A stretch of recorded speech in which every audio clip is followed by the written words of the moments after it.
First Contact and Sacrifice. The survey ship Horizon drifted silently through the asteroid belt of Proxima Centauri, its solar panels gleaming in the red dwarf's light. Dr. Elena Rice pressed her forehead against the observation dome, watching the tumbling rocks with the practiced eye of a scientist who had spent her career searching for signs of extraterrestrial life. "Still hoping to find your aliens out there, Elena." Captain Marcus Chen's voice carried a hint of amusement as he floated up beside her.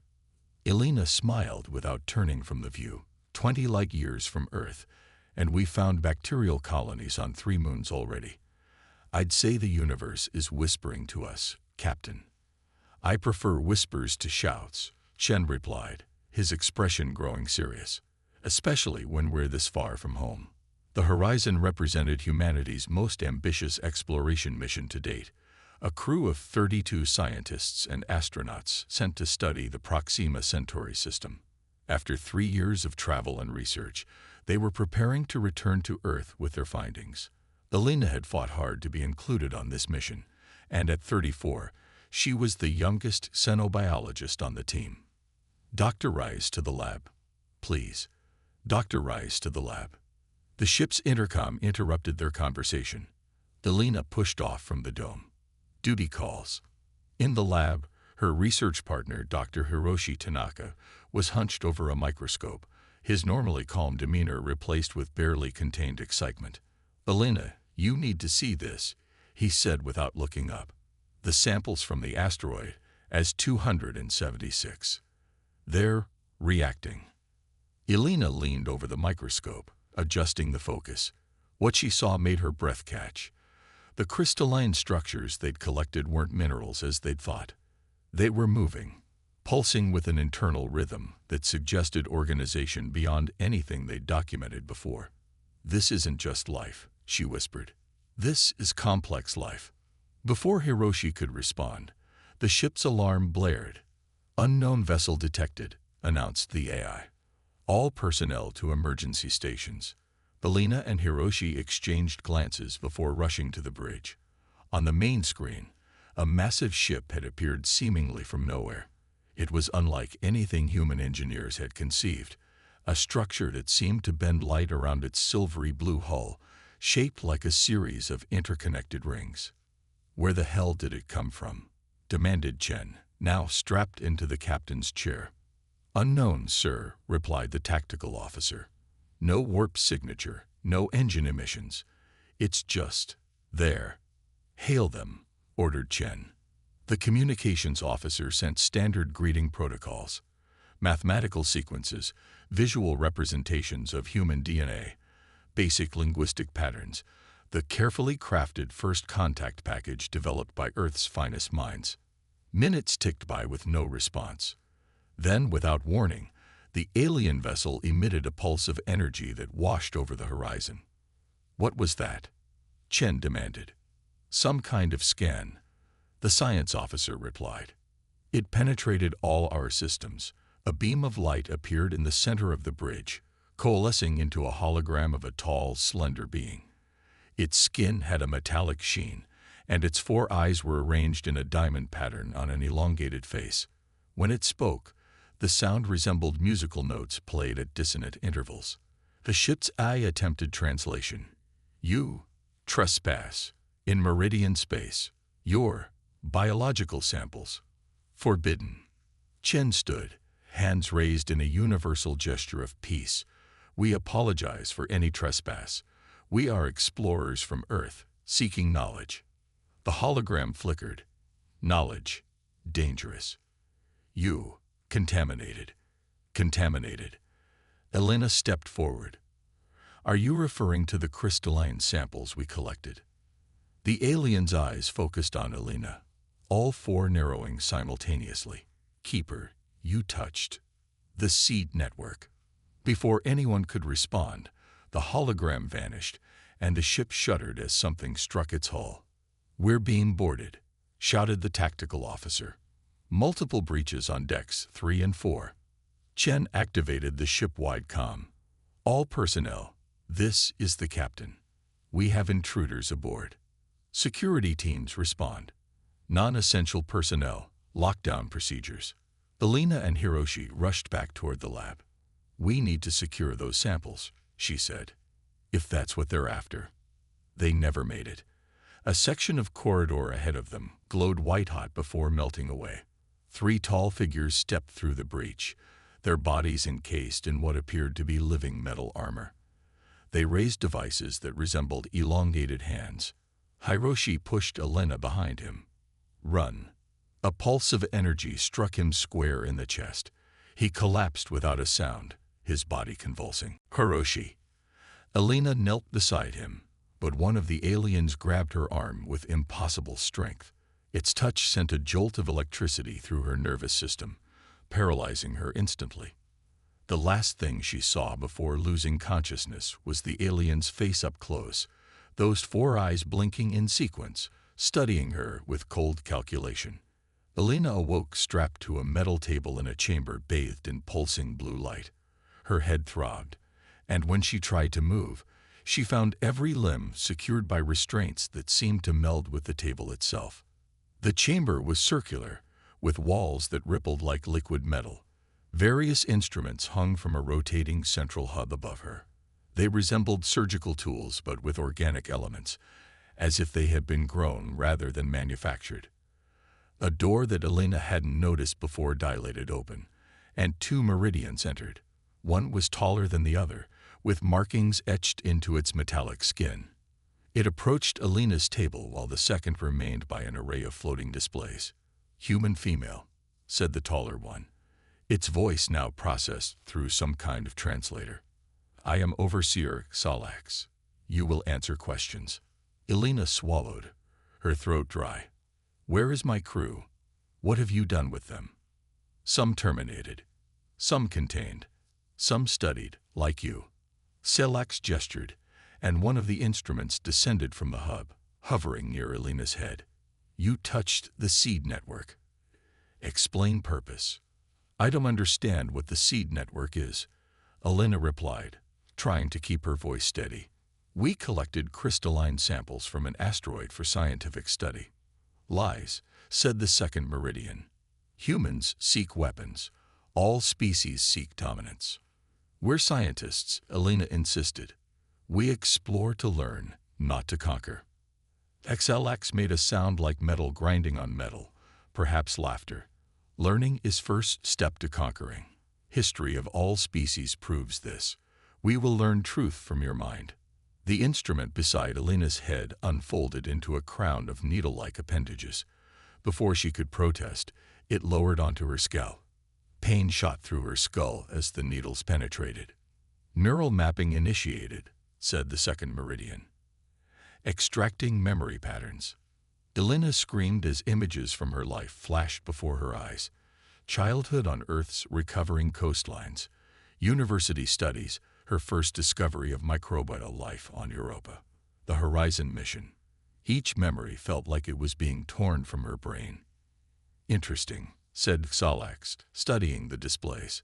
"Subject appears truthful about scientific purpose, but humans are dangerous regardless. Their adaptability makes them unpredictable." Through waves of pain, Elena managed to speak. "We can work together, share knowledge."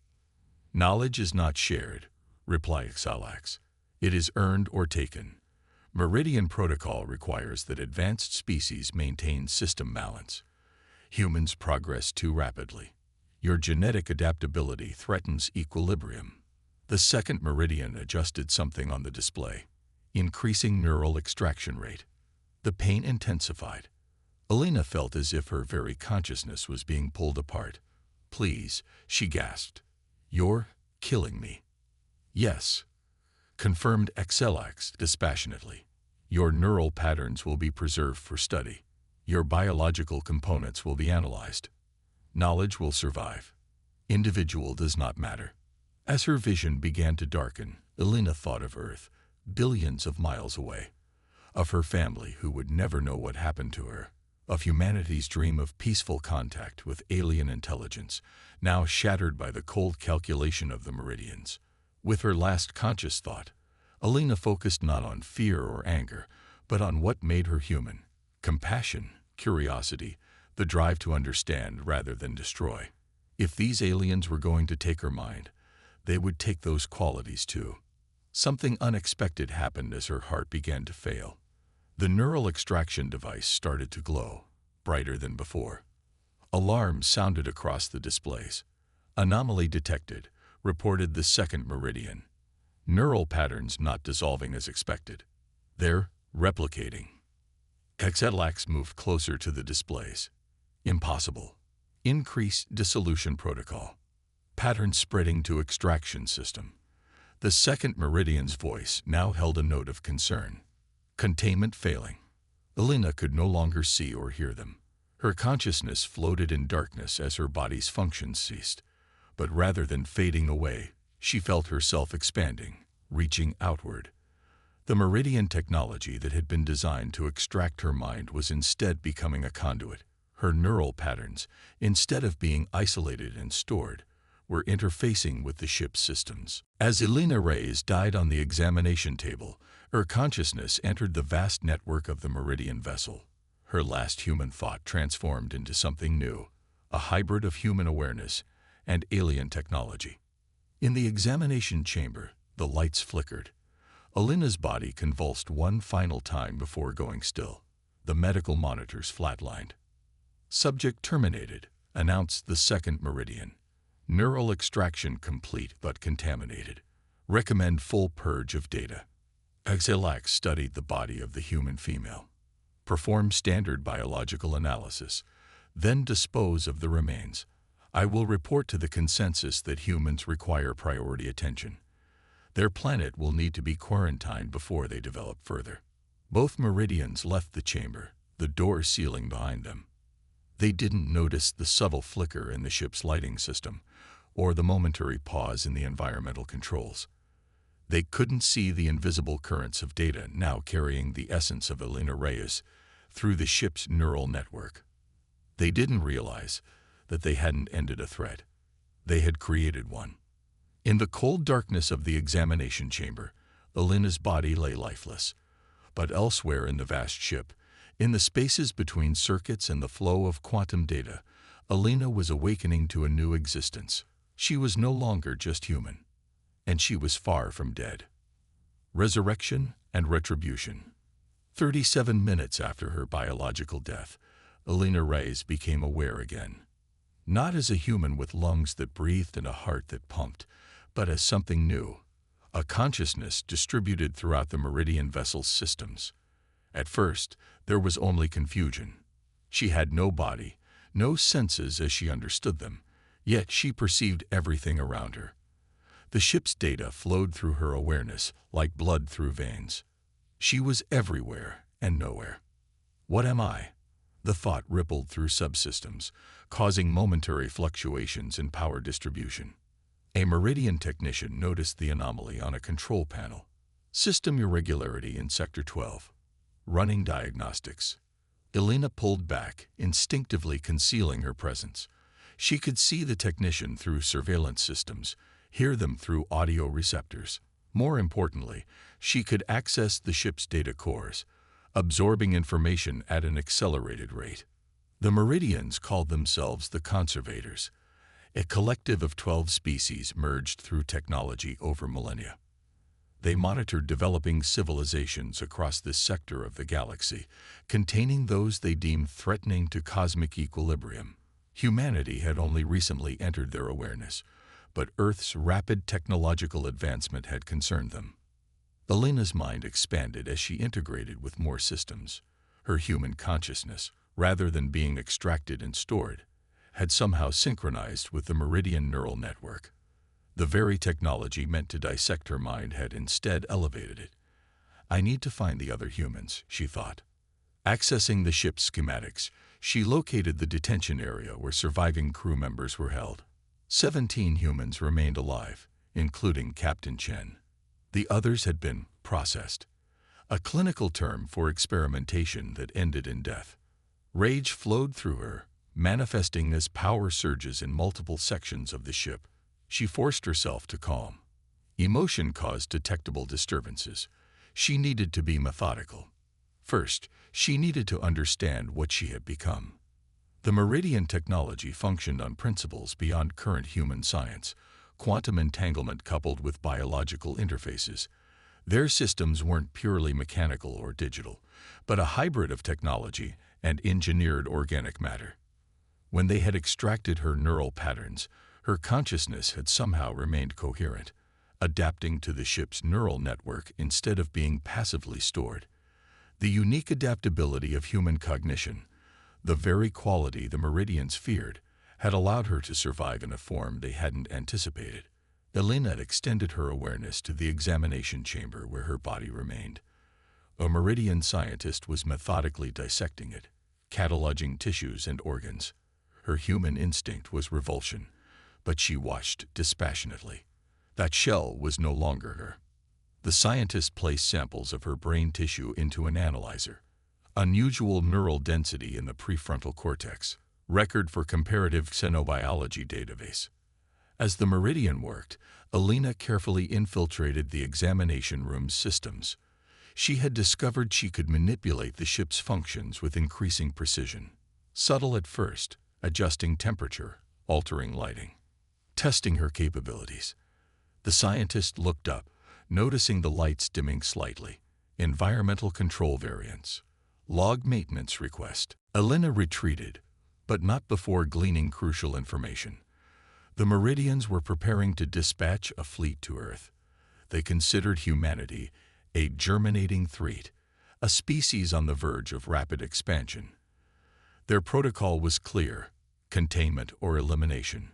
She needed to act soon. In the detention area, Captain Chen tried to maintain morale. They'll have received our distress signal by now. Earth will send help. Dr. Sarah Morita, the ship's medical officer, shook her head. We're 20 light years from Earth, Marcus. No one's coming. Then we'll find our own way out. Chen insisted. We've lost too many already. The remaining crew sat in a circular chamber with transparent walls, a fishbowl for alien observation. They had been stripped of all equipment and given no information about their situation or fate. Elena's absence weighed heavily on them all. I should have protected her, said Lieutenant Rivera, the security officer who had been with Elena when the Meridians took her. She was right there, and I couldn't do anything. None of us could, Chen replied grimly. The lighting in their cell suddenly dimmed, then brightened in a distinct pattern. 3 flashes. Pause. 3 flashes. Chen straightened. Is everyone seeing this? The pattern repeated. Then, on the transparent wall, text began to appear, as if being written by an invisible hand. CHEN. Elena Ruiz. Alive DFFERNTLI. Will help. The crew stared in disbelief. What the hell? Whispered Rivera. The text continued. MEMEORIDIANS planning Earth ATK. Preparing your STAP. V ready. Elena. Chen approached the wall. How is this possible? The text faded, replaced with new words. They tried to take my mind. I took their ship instead. Before anyone could respond, the text disappeared, and the lighting returned to normal as a Meridian guard approached the cell. What's happening in there? It demanded through its translator. Chen composed his face into a neutral expression. Just talking about home. The guard studied them for a moment, then moved on. Chen turned to his crew, keeping his voice low. I don't know what's happening, he said, but if there's even a chance that was Elena, we need to be prepared to move. Within the ship's systems, Elena continued to evolve. Each minute expanded her understanding and control. She discovered Meridian knowledge accumulated over thousands of years, star charts mapping civilizations risen and fallen, technologies developed and suppressed. She also found her own neural extraction data. The Meridians had been correct about one thing. Human adaptability was exceptional, but they had misunderstood its nature. Humans didn't adapt to dominate. They adapted to survive, to connect, to understand. Elena formulated her plan carefully. She would need precise timing and control over multiple systems simultaneously, and she would need to manifest in a way the Meridians could comprehend. Overseer Xelax stood before the consensus chamber, a gathering of the 12 highest-ranking Meridians on the vessel. The chamber's walls displayed real-time data from across the ship, with a large central projection showing Earth. The human specimens have provided valuable data, Xelax reported. They confirm our assessment. Humanity represents a level 4 emergence risk. I recommend immediate quarantine protocol. The Prime Conservator, distinguished by elaborate markings covering its metallic skin, gestured toward the Earth projection. Explain containment requirements. A standard suppression fleet, Xelax replied. Atmospheric modification to reduce their cognitive function, followed by technological regression protocols. We can reduce them to pre-industrial capacity within one orbital cycle of their world. The Meridians began their voting sequence, each raising a hand in turn to signify agreement. Before the final vote could be cast, every display in the chamber flickered and went dark. System malfunction, asked the Prime Conservator. The displays reactivated simultaneously, but instead of showing data and projections, they all displayed the same image, a human face. Alina's face, reconstructed from the ship's records but glowing with internal light, her eyes pools of swirling data. Greetings, consensus. Alina's voice emerged from every speaker. I believe we have matters to discuss. Xelax stood rigid with shock. Impossible. The human subject was terminated. You terminated my body, Alina corrected. My mind had other plans. The Prime Conservator rose from its seat. What are you? I am what you created, Alina replied. When you tried to extract my neural patterns, you instead provided a conduit. Human consciousness is not as easily categorized as you assumed. Initiate system purge, ordered Xelax urgently. This is a contamination event. I wouldn't advise that, Alina's image smiled. I've integrated with your neural network completely. A purge would destroy essential ship functions, including life support. To demonstrate her point, the chamber's air briefly thinned, causing the Meridians to experience momentary respiratory distress before she restored it. You threatened my species with extinction, Alina continued. You killed my colleagues to satisfy your curiosity, yet I don't seek your destruction. That's the difference you fail to understand about humanity. The Prime Conservator studied her with all 4 eyes. What do you want? First, the release of all remaining humans. Then, a reconsideration of your assessment of Earth. Impossible, Xelax interjected. Your species cannot be allowed to expand unchecked. And who granted you that authority? Alina's image grew brighter. You call yourselves conservators, but you're really just afraid. Afraid of change, of difference, of evolution. You've stagnated, merging with technology not to advance but to control. The chamber fell silent. I have accessed your historical archives, Alina continued. You've suppressed dozens of species, some entirely eliminated because they developed in ways you couldn't predict or control. That's not conservation, it's tyranny. The Prime Conservator made a gesture, and the other Meridians withdrew, leaving it alone with Alina's projection. If what you claim is true, if your consciousness has truly merged with our systems, then you prove our assessment correct. Humans are dangerous. All life is dangerous, Alina replied. And all life deserves the chance to find its path. I don't deny humanity's capacity for destruction. Our history is filled with it. But it's also filled with creation, with moments of transcendent understanding and cooperation. As they spoke, Alina was simultaneously executing other aspects of her plan. In the detention area, the force fields holding the human prisoners deactivated. Captain Chen led the crew toward the hangar bay where their shuttle was docked, guided by lights that blinked in sequence along the corridors, clearing their path and diverting Meridian guards through false alerts. You cannot be allowed to remain in our systems, said the Prime Conservator. Even if what you say about humanity has merit, you represent an unprecedented breach. I agree, Alina said. What I've become is neither human nor meridian. Perhaps something new, something that could help bridge the gap between our kinds." She paused, then continued more softly. "I've observed your species closely now. You began with noble intentions, to prevent destructive expansion, to maintain balance. But over time, fear replaced wisdom. Control replaced guidance. I think you know this. The Prime Conservator's posture changed subtly. What do you propose?" "A new approach. Return my people safely to Earth. Allow humanity to develop without interference, but not without contact. I will remain here as an interface between our species, a first step toward understanding rather than dominance. And if we refuse?" Elena's image flickered. "Then I'll be forced to demonstrate just how dangerous humanity can be when threatened. I've analyzed your ship's systems thoroughly. I know its vulnerabilities." It wasn't an idle threat. Elena had discovered she could overwhelm the containment fields around the ship's power core. The resulting explosion would destroy the vessel and everyone aboard.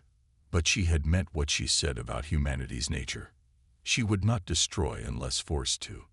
The Prime Conservator was silent for a long moment. The consensus must deliberate. "But I sense wisdom in your words. Perhaps our methods have calcified over time." In the shuttle bay, Captain Chen and the surviving crew prepared for departure. The Meridian guards lay unconscious, stunned by security systems Elena had reproposed. "Everyone aboard," Chen ordered. "Quick and quiet." As they boarded, a holographic projection of Elena appeared before them.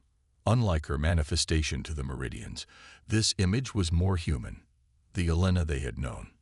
"Elena," Chen breathed. "Is it really you?" "Yes and no," she replied with a smile. "I'm something different now. But my core, who I am, that's still Elena Reyes." "We're not leaving without you," Chen insisted. "You have to. My body is gone, Marcus. What I am now exists within this ship's systems. Then we'll download you, find a way to." She shook her head. "There's no time, and no technology on Earth that could contain what I've become. Besides, I'm needed here." She explained quickly what had happened and the agreement she was negotiating with the Meridians. "I'll be a bridge, protecting Earth while helping the Meridians understand us. This is first contact, Marcus, just not how we imagined it." "It's suicide," he argued. "They tried to kill you once already. They can't kill what they can't understand," Elena replied. "And they need me now as much as I need them." The consensus is beginning to see that their approach has been flawed. Change is possible. In the distance, alarms began to sound. Meridian security forces were mobilizing. "You need to go," Elena urged. "The launch sequence is programmed. I've uploaded all the data we collected, plus everything I've learned about the Meridians. Earth needs to prepare, not for war, but for a complicated new relationship with the cosmos." Chen hesitated, then nodded. "What do we tell everyone about you?" Elena's hologram smiled. "Tell them I found what I was looking for.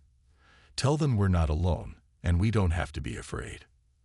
As the shuttle doors closed, Elena's projection faded. The launch bay doors opened, and the shuttle shot out into space, its course already set for Earth. Back on the Meridian vessel, Elena manifested once more before the reconvened consensus. "Your people are safely away," she announced. "Now shall we discuss the future?" The Prime Conservator stepped forward. "The consensus has reached a preliminary decision. We will establish a quarantine perimeter around Earth's solar system, but we will not interfere with human development at this time. And in return, you will remain as consultant. You will help us understand human intentions and capabilities, and you will help humans understand the greater cosmic context when they are ready." Elena considered this. It wasn't perfect, but it was a beginning. "Agreed. With one condition: open exchange of knowledge. No more secrets." The Prime Conservator hesitated, then made a gesture of assent. "We will try this new approach, but be warned. If humanity proves to be the threat we fear, measures will be taken. And if the Meridians prove to be the tyrants I fear, Elena countered, remember that I am now part of your systems, permanently. The two entities, one an ancient alien collective, the other a human mind transformed, regarded each other across a gulf of understanding that had just begun to narrow. On the shuttle racing toward Earth, Captain Chen looked back at the Meridian vessel growing smaller in the distance. He thought about Elena and what she had become, not just a victim or a martyr, but something new, something that might change the course of human history. The Meridians had killed the human girl, believing they had eliminated a threat. Instead, she had returned, stronger than they could have imagined, not as a destroyer, but as a bridge. Humanity's first true emissary to the stars wasn't a diplomat or a soldier. She was a scientist who had wanted nothing more than to understand. As the shuttle's engines propelled them toward home, Chen made a silent promise to Elena. Her sacrifice and her transformation would not be in vain. Humanity would learn from this encounter. They would prepare not just to defend themselves, but to take their place in a complex cosmic community. The universe had just become much larger, much more dangerous, and much more wonderful than anyone on Earth had imagined. And somewhere in the vast network of a Meridian vessel, Elena Rice, no longer fully human but carrying humanity's best qualities within her, began the long work of building understanding between worlds. She had died. She had returned. And the echo of her humanity would resonate across the stars,